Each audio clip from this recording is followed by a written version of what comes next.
Hello everyone, this is Dr. Feng Wang from my home. Today we are going to have the second and also the last discussion for chapter 18, aldehyde and ketones. Before we discuss any reactions from aldehyde and ketone, first I want to say thank you because in the past few days I received phone calls, text message, and emails. Some of you expressed your concern about exam 3. So I would say exam 3 is more difficult than exam 2.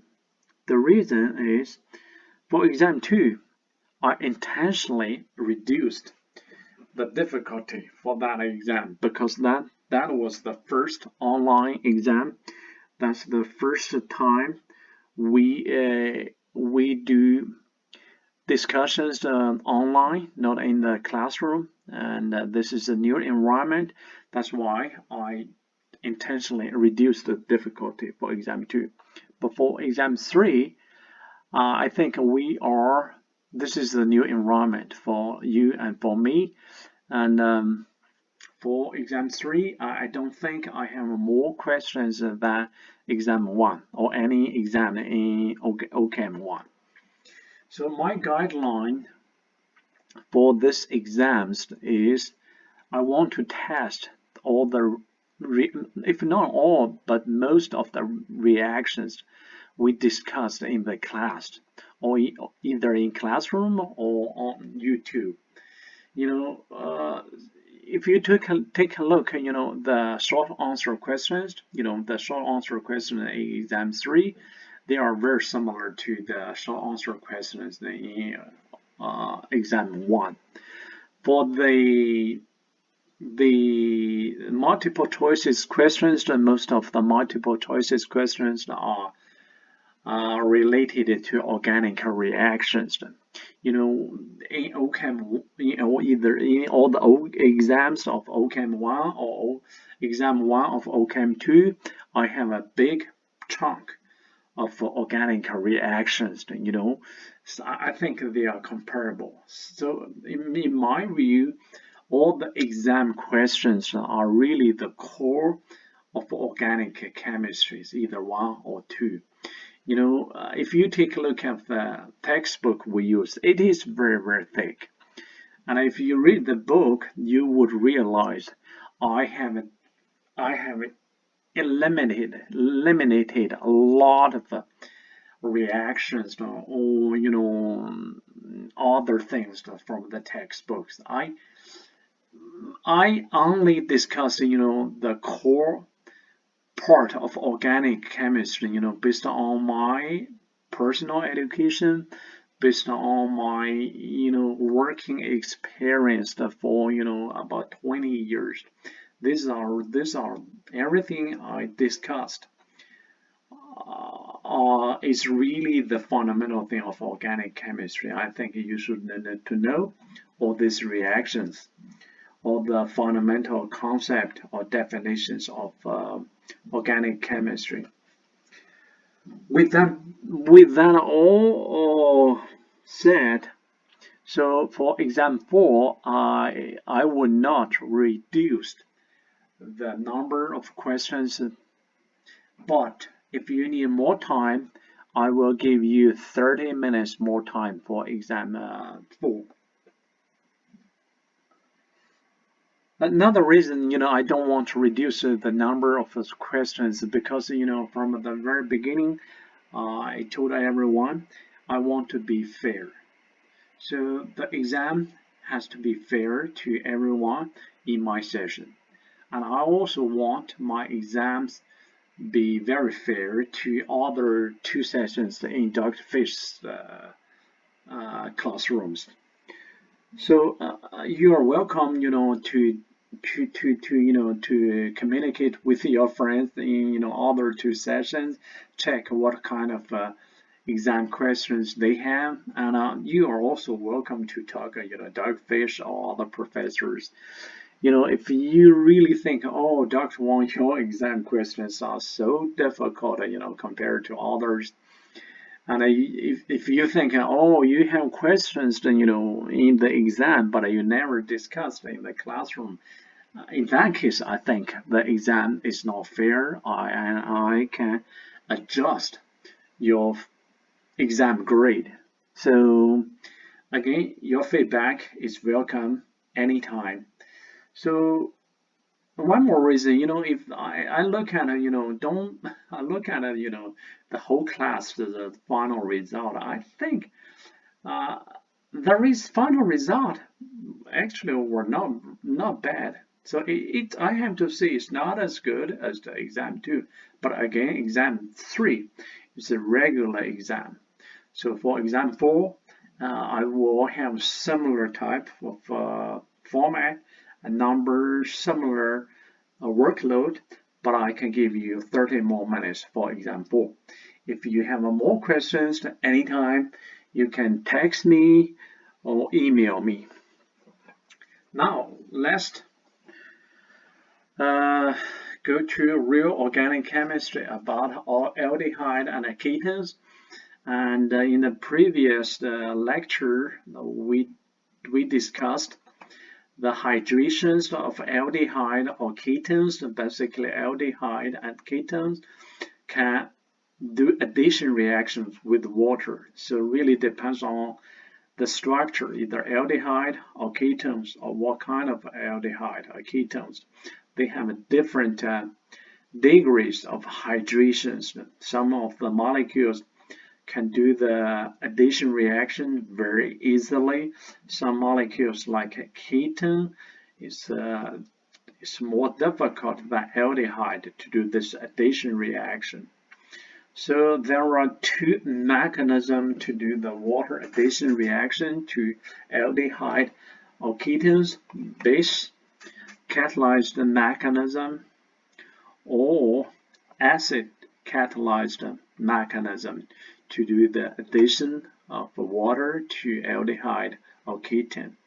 So I used this simple word pad to represent, the whole process for the acid catalyzed hydration reaction of aldehyde and ketone. This is a very, very common and very, very fundamental mechanism for organic chemistry or for, carbonyl compound, either aldehyde or ketones. Today we are going to discuss a new reaction called the acetal formation reaction. The acetal formation reaction, basically, it is a reaction for either aldehyde or ketone. Again, only for aldehyde and ketones. So aldehyde and ketones can do addition reactions with the alcohols, 2 molar, 2 equivalent alcohols can be added to aldehyde or ketone molecules. Very common mechanism is acid catalyzed mechanism. So this is the TSOH is acid, is the para-toluene sulfonic acid. So that's the acid we learned from OChem 1. I believe in OChem 1 we learned the structure of a tall cell group. This is the acid, very similar to sulfonic acid. If you don't know the structure, you need to check OChem 1 to figure out what's the real structure of a TS group here. Unfortunately, it's really hard for me to draw the structure in this slide. If we would be in the classroom, I would draw the structure of this acid.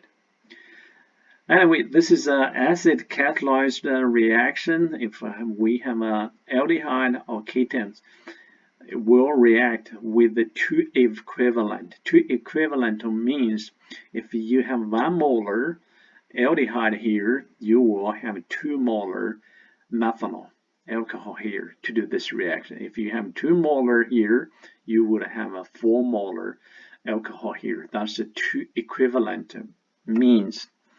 So 2 equivalent aldehyde alcohol react with aldehyde to generate a new molecule. This is the structure of this molecule, and we call this is the acetal. So if we pay attention closer to this structure, basically this is the carbon. This is carbon, oxygen, carbon, carbon, oxygen, carbon. If we cover this part, if we just replace this part by a hydrogen here, this is basically an ether, because this carbon, oxygen, carbon. This is an ether group. Or if we cover this group here, or we just use hydrogen to replace this group, this is carbon, carbon, oxygen, carbon. This is another ether. It looks like a double ether in one carbon atom, but we don't call them double ethers. Instead, we have a unique name. It's called acetal. Indeed, the chemical property of this type of structure is significantly different from ethers. That's why we never call this is double ether. This is acetal, because two oxygens, they are all very strong electronegative atoms that they are going to affect each other. That makes them quite different from ethers. So this is acetal. So another example here, we have a ketone, we have a ethylene glycol.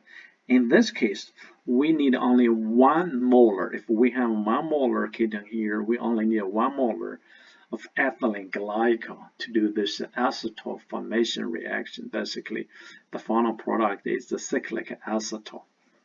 So why we need 2 equivalent here, but only one molar here? I don't want to say 1 equivalent, but I want to say 1 molar, because we have 2 hydroxyl groups in this single molecule. So 1 molar of ethylene glycol will give us 2 moles of OH group. The OH group actually will react with the ketone molecules to form the acetal.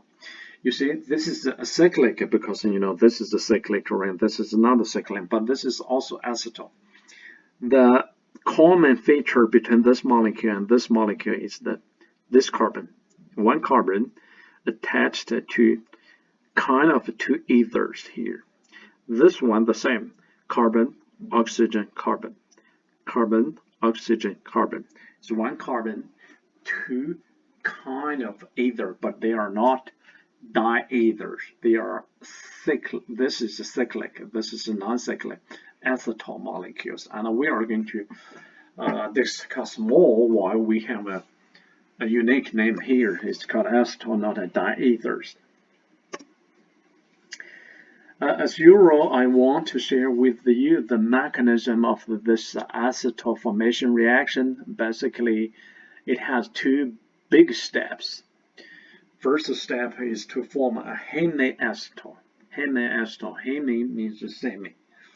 It's half or half acetal. A half acetal basically is 1 carbon attached to an oxygen and another carbon here. But the second carbon, oxygen, carbon not formed yet. Instead, it's an OH group here. So carbon, oxygen, carbon, and the exact same carbon with hydroxyl group. This is called a hemiacetal or semi-acetal or half acetal. So whatever you want to call it. Our textbook used the hemiacetal. So from now on, we call this type of structure is like hemiacetal. Let's take a look at how we are going to form hemiacetal. The acid, again, toluene sulfonic acid, TSOH, is a very common organic acid for many organic reactions. The first step, as many other reactions, is the protonation of our carbonyl group. Then the residence structure formed. The residence structure basically is a carbon cation.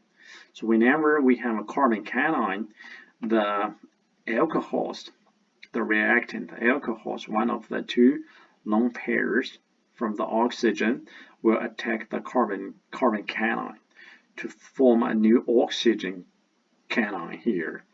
So this is a very strong acid. We still have hydrogen here. It is a very strong acid. The base, you see this is the base. The base is a weak base here. The base formed from this step will do the deprotonation reaction of this oxygen cation to form the hemiacetal, carbon, oxygen, carbon, carbon, hydroxyl groups. It's called a hemiacetal molecules. So the final step also generated the catalyst at the acid molecule. See, the first step we need an acid molecule. The final step we regenerate the acid molecule.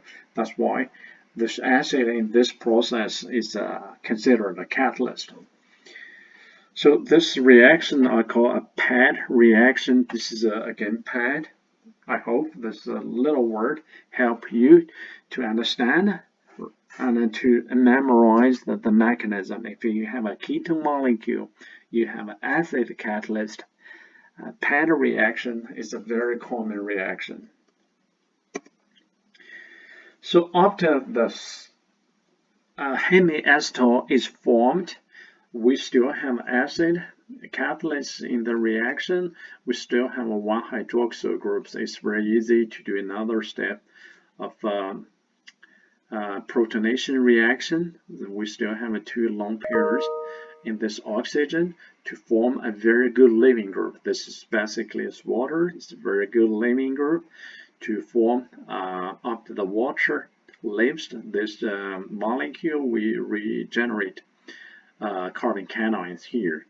So the next step is where the oxygen, one of the lone pairs, attack the carbon cation to form oxygen cation. And again, this is a strong acid. The base formed from this step is going to deprotonate this oxygen atom to form a full acetal molecules. We call just simply called this is an acetal molecule. Again, the structure is unique: carbon, oxygen, carbon, same carbon, carbon, oxygen, carbon. In this case, it is acetal molecules. So I have another term here. It's called PEED to describe this process. So this process, I think, is very common. It's just add one more step, like elimination reaction. This is a very common reaction mechanism for alcohols, for organic molecules. If you have an alcohol OH group here, you have acid catalyst. It's very easy to protonate this hydroxyl group to form a very good leaving group, water, and generate a carbon cation. Then do, other reactions. Acetal formation is just one of the PEED reaction. Again, I hope this short term help you memorize, understand the whole process of the second half of acetal formation reaction. So acetal formation reaction, again, which involves 2 big steps, and each steps. So the reaction actually reversible. So if you have a aldehyde or ketone, it's going to react with the 2 equivalent OH compound to generate acetal molecules. Or if this is the molecule you have in your lab, you want to make aldehyde or ketones, this is the reaction you do. So you just dump in some water, some acid catalyst. You are going to generate aldehyde or ketone plus alcohol. So what kind of aldehyde or ketone or alcohols you are going to form? It really depends on this structure. Basically, these two, the carbon, this is the K. The carbon here attached to 2 oxygen here will form acetone or aldehyde. You see, R and R prime, that's going to give you the aldehyde or ketone molecules. The two OR group here will generate the alcohol molecules, either 2 alcohol or 1 alcohol. So if you have a ring structure acetal molecules, you are going to have an ethylene glycol. Because again, this is a 1, 2, 3, 4, 5. This is 5. 5 or 6 are magic numbers. Whenever in organic chemistry, whenever you have a chance to form a 5 or 6 membrane, it's very likely that's the reaction. Acetal, another application for acetal is to use it as a protection group. This is pretty big for organic chemistry. So, you know, when you do organic reactions, you have a multiple functional groups. Sometimes you need to protect one, but react the others. And for the entry level of organic chemist, this is probably the only reactions I'm going to share with you, the protection reaction. If you read the book, there are many other protection reactions. Here, why we need a protection reaction for this reaction. So this is the organic molecules we have. This is our target molecule. We want to make this molecule from this one. This is the ketone ester molecule. This is ketone and alcohol molecule. So what we want to do is we have 2 functional groups, ketone ester, 2 functional group, ketone alcohol. So ketone we don't want to change at all, but we want to change the ester to alcohol groups. The number of carbons are the same. So one reactions we can turn ester into an alcohol is the reduction reaction. If we use a very strong reduction reagent like lithium aluminum hydride, we can reduce the esters to alcohols. However, we cannot, we just reduce this molecule to make this one.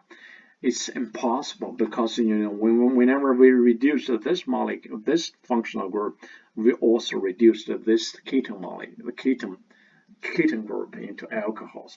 That's what we don't want to do because we want to keep the ketone groups here. So what can we do? So it's a protection reaction. This is a protection reaction. First, we do an acetal formation reaction. We use toluene sulfonic acid as catalyst. We use ethylene glycol, 2 hydroxyl groups in this molecule. This ethylene glycol, it's alcohol, will react with ketone only, but not ester group. So very easily we can form an acetal molecule, while the ester group will not react with this ethylene glycol. So the next step is that we are going to do the reduction reaction of this ester group. In this process, the acetal groups will not react with this reducing agent, while the acetal groups remains the same. Then we need one more step to hydrolyze, again, hydrolysis of this acetal molecule to regenerate the ketone molecules. So that's why we need a protection reaction to protect this ketone functional groups, while just reduce the ester group to an alcohol group. And now let's take a look at another special hemiacetals. This is a cyclic hemiacetals. So let's take a look at the structure of this is a semiacetal, the non-cyclic semiacetal. Again, the key point for acetal of the hemiacetal is carbon, oxygen, carbon hydroxyl group. This is a hemiacetal. This is special. It's a cyclic hemiacetal. So the key point is here, the carbon, oxygen carbon, carbon hydroxyl group. So this molecule is not considered an alcohol, but it is considered a cyclic hemiacetose. So again, either 5 or 6, they are unique numbers for organic chemistry. Whenever you have a chance to form either 5 or 6 membrane, that's very likely the reaction will be. Let's take a look how we form the cyclic hemiacetal.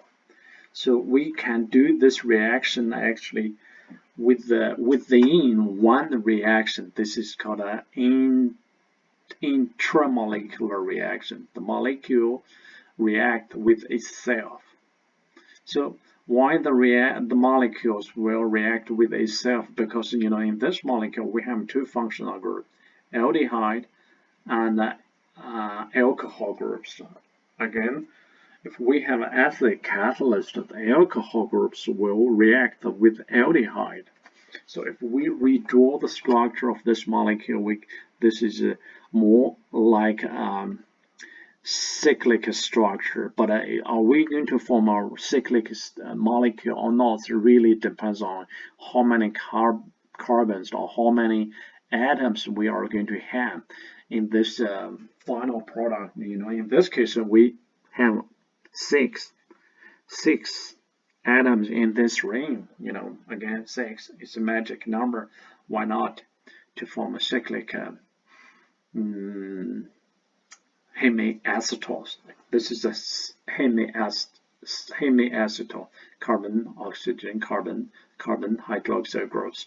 So if we have one more carbon here, make this chain longer, we are not going to have this molecule, because then it's not going to be a 6 or 5 ring.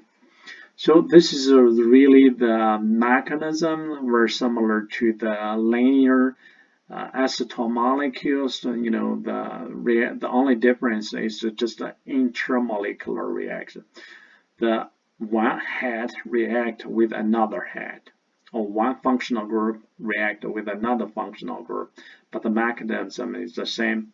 It's the pattern reaction, protonation, and protonation reaction. This is carbon cation. This is the lone pair attached to this carbon cation to form a new oxygen cation. Then the deprotonation, the base react with the acid to depronate this oxygen to form the final product is the hemiacetal molecules. This is the first step, cyclic hemiacetal. So, well, let's take a look at the stereochemistry of the final product. So, because whenever this is hemiacetal molecule is formed, so this is stereogenic center. Either this is R or this is S. I don't know, but it's a good practice for you, and if possible, talk to your team members too, if this is R or S. So whenever the hemiacetal molecule is formed, we are going to have two products. One is R, one is S. I don't know which one is R. They are enantiomers, and they are racemic mixtures because of the concentration in the final product. This one equals to this one. Why this happen? Well, let's take a look for the mechanism. Then we can understand why we have enantiomers as the final product. Because again, the protonation to form the carbon cation. The next step is the addition reaction. Addition reaction basically is the alcohol, or specifically saying it's that one of the lone pairs is going to add to this carbon cation. So whenever this carbon cation is formed, this carbon is an sp2 hybridized carbon. So for sp2 hybridized carbon, the shape around this carbon is a planar, it's pure planar structure. So whenever the addition, again, pad, protonation AA is addition. Whenever addition happens, the hydroxyl group add to this carbon. It can do it from the front side or from the back side. If this hydroxyl group are added from the front side, we are going to have this product. You see, front side attack. So again, because this is a pure planar structure, this hydroxyl groups can add from the backside. If the add from the backside, we are going to have this product. You see the hydroxyl group to the dashed line from the backside. So the next step is the PAD, this protonation addition. I don't have the deprotonation reaction. Basically, this hydrogen here, this hydrogen is the strong acid deprotonated of this oxygen to form the final semi-acetyl cyclic compound. It is a racemic mixture. 5-membrane is the same thing. So semi-acetyl is similar to full acetyl molecules. It can be hydrolyzed to alcohol and aldehyde, and can do additional reaction to form a full acetyl molecule. This is from hemiacetal to a full acetyl molecule. So if we have extra alcohols, again extra alcohols like methanol, we have acid catalyst, and the alcohol will continue react with this semi-acetal to form a final acetal, full acetal molecule. Again, full acetal is carbon, oxygen, carbon, carbon, oxygen, carbon. Although this carbon is the methyl group, but this carbon is CH2, CH2, CH2. They could be different. But acetal, whenever you say acetal, you need to focus on this carbon. That's the center. Why we can form a cyclic full acetal from a cyclic semi-acetal? This is a we just need a one more step, one more paid reaction. So hydroxyl group, protonation, and elimination. See, because water is a very good leaving group, this is like an additional step. Water eliminated to form a carbon cation here. The next step is the addition reaction of alcohol to addition reaction to this carbon cation, and then they pronate this oxygen to form a full acetal molecules.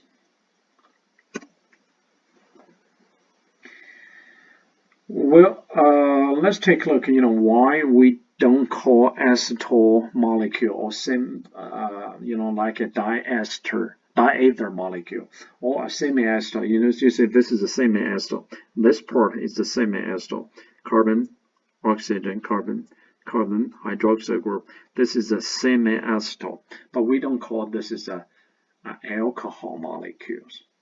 This is a hemiacetal, but this we call this is a alcohol molecules. So because this hydroxyl group connected to the carbon, and this carbon connect to another carbon.